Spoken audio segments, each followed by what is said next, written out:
Like the emotions that you have gone through in your family as well. And I will personally be there to support Pushpa two সিনেমার প্রিমিয়ারে ভিড় নিয়ন্ত্রণের ব্যর্থতার কারণে পদদলিত হয়ে মৃত্যু হয় রেবতী নামে এক নারীর।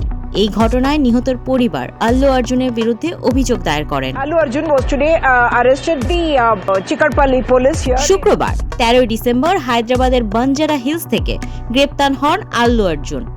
যদিও গ্রেপ্তারের পর তেলেঙ্গা হাইকোর্টে অন্তর্বর্তীকালীন জামিন পান তিনি। শনিবার সকালেই তিনি মুক্ত হয়ে সংবাদ মাধ্যমের কাছে নিজের প্রতিক্রিয়া ব্যক্ত করেন। তিনি বলেন, নিহতের পরিবারের প্রতি আমি গভীর সহানুভূতি প্রকাশ করছি। পুরো ঘটনায় আমি শোকাহত। আমাদের দেশের আইন ও বিচার ব্যবস্থা আমি শ্রদ্ধার সঙ্গে মেনে চলি এবং কথা দিচ্ছি ঘটনার পুরো তদন্তে সাহায্য করব।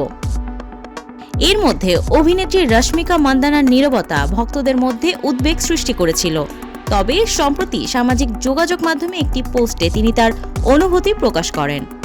তিনি লেখেন, এসব কি দেখছি আমি, যেন বিশ্বাসই করতে পারছি না।